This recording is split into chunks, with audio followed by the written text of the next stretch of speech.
Hi guys.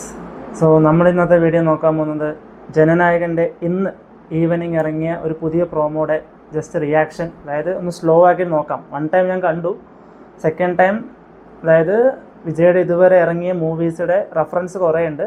അത് ഏതൊക്കെയാണെന്ന് നോക്കാം. ആദ്യം തന്നെ മറ്റൊരു കഴുക് പറക്കുന്നുണ്ട്. ലിയോയുടെ ആ റെഫറൻസാണ് തോന്നുന്നു. അത് കഴുക് പറന്ന് വന്നിട്ട് തോളിലിരിക്കില്ലേ, അതൊന്നും അല്ല, KVM പ്രൊഡക്ഷൻ്റെ സിമ്പിൾ അതാണ് കഴുക്. സെക്കൻഡ് സീന് മറ്റേ ഗണ്ണെടുത്ത് ഷൂട്ട് ചെയ്യുന്നത് ബീസ്റ്റിൻ്റെ റെഫറൻസ്.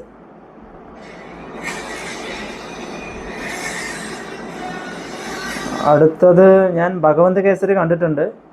അപ്പോൾ അതിലൊരു കാട്ടിലൊരു ഫൈറ്റ് ഉണ്ട്, സെയിം തിങ് തന്നെയാണ്. പക്ഷേ ഈ വാളൊക്കെ എടുത്ത് കുത്തുമ്പോൾ എനിക്ക് പുലിയാണ് ഓർമ്മ വരുന്നത്.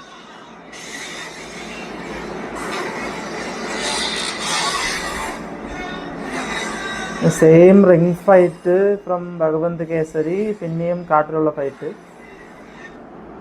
അതിൽ മറ്റേ ബൈക്ക് ഓടിക്കൊണ്ടിരിക്കുമ്പോൾ വാളുകൊണ്ട് വെട്ടിയില്ലേ, ഇതെനിക്ക് മറ്റേ ബിഗില് അനിയൻ ജസ്റ്റ് മറ്റേ ആക്സിഡൻറ്റ് പോലെയൊക്കെ ആവുമല്ലോ, അതിൽ ഫസ്റ്റ് ഫൈറ്റ് സീനില്ലേ ബിഗില്, കുറേ പേര് കാറിലൊക്കെ വന്നിട്ട് ചേസ് ചെയ്ത് ഫൈറ്റ് ചെയ്യുന്നു ഒരു പാലത്തിൻ്റെ മുകളിൽ, അത് ഓർമ്മ വന്നു.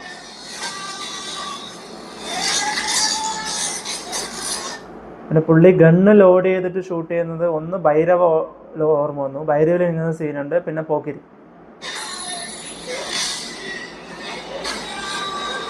ജയിൽ ഫൈറ്റ് പുള്ളി കാലുകൊണ്ട് ചവിട്ടുന്നത് നമ്മൾ തെറി സിനിമയിൽ ലാസ്റ്റ് റാങ്കി റാങ്കി എന്നൊരു പാട്ട് വരും. ആ ഡാൻസ് തീരുമ്പോൾ ഇതേപോലെ ചവിട്ടിയിട്ടാണ് നിർത്തുക.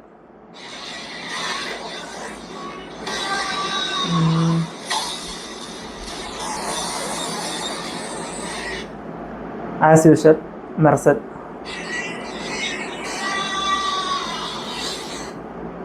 ഇത് ഒന്നെങ്കിൽ പുള്ളി മറ്റേ ഓഫീസ് CM ഓഫീസ് അല്ലെങ്കിൽ മറ്റേ നിയമസഭയ്ക്ക് പോകുമ്പോൾ എടുത്ത വീഡിയോ ക്രോപ്പ് ചെയ്ത് കയറ്റിയതായിരിക്കും. അല്ലെങ്കിൽ പുള്ളി അതേ സൂട്ടൊക്കെ ഇട്ടിട്ട് ജസ്റ്റ് ഒരു വീഡിയോ ഷൂട്ട് ചെയ്തിട്ട് എടുത്തതായിരിക്കും. സ്റ്റാലിൻ്റെ റെഫറൻസ്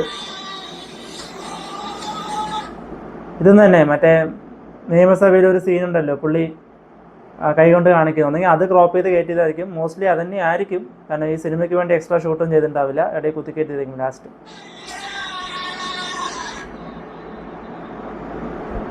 അത്രേ ഉള്ളൂ.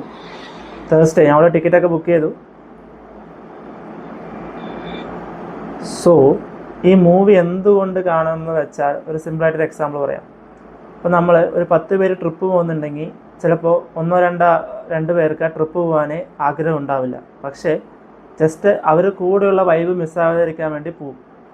ഇല്ലെങ്കിൽ നമ്മൾ അടുത്ത് വല്ല അമ്പലത്തിൽ ഉത്സവമൊക്കെ ഉണ്ടെങ്കിലും എല്ലാവർക്കും ചിലപ്പോൾ അമ്പലത്തിൽ പോകാൻ താല്പര്യം ഉണ്ടാവില്ല. പക്ഷേ ആ ഉത്സവം ഉള്ള ദിവസം മാത്രം ജസ്റ്റ് ഒന്ന് കണ്ടിട്ട് വരാൻ, ചിലപ്പോൾ അവർ ഉത്സവത്തിന് തുള്ളില്ല, ആന കൊണ്ട് കാണാമെന്ന് പോകില്ല, ജസ്റ്റ് കാണാൻ ഒരു ക്രേസ്. അതുപോലെ ഇപ്പോൾ ഇത് ഭഗവന്ത് കേസിൻ്റെ റീമേക്കാണ്. എക്സെപ്ഷണൽ സ്റ്റോറി ഒന്നും വരാനൊന്നും പോകുന്നില്ല. പക്ഷേ ഒരു തിയേറ്റർ എക്സ്പീരിയൻസ് എന്ന് പറയുമ്പോൾ വിസിലടിക്കാനും പേപ്പർ എറിയാനും, അല്ലെങ്കിൽ പാട്ട് വരുമ്പോൾ ഡാൻസ് ചെയ്യാനും, സ്ക്രീനിൻ്റെ ഫ്രണ്ടിൽ ഡാൻസ് ചെയ്യാൻ, അതുപോലെ ഓരോ ഡയലോഗ് പറയുമ്പോൾ ക്ലാപ്പ് ചെയ്യാൻ, കോമഡി പറയുമ്പോൾ നല്ല ഉച്ചത്തിൽ ചിരിക്കാൻ, അതായത് കുറേ പേര് കാണുമ്പോൾ, അതായത് ഫസ്റ്റ് ഡേ സെക്കൻഡ് ഡേ ആകുമ്പോൾ എന്തായാലും പടം നന്നായിട്ടുണ്ടെങ്കിലും ഇല്ലെങ്കിലും കുറേ പേര് കാണും. ജസ്റ്റ് ഒരു തിയേറ്റർ എക്സ്പീരിയൻസ് മിസ് ചെയ്യാതിരിക്കാൻ വേണ്ടി ഈ പടത്തിന് എന്തായാലും പോവാം. അപ്പോൾ ഞാൻ എന്തായാലും തേഴ്സ്ഡേ FDFS പോകുന്നുണ്ട്. ശരി, അപ്പോൾ ഞാൻ അടുത്ത വീഡിയോയിൽ കാണുന്നവരെ ബൈ.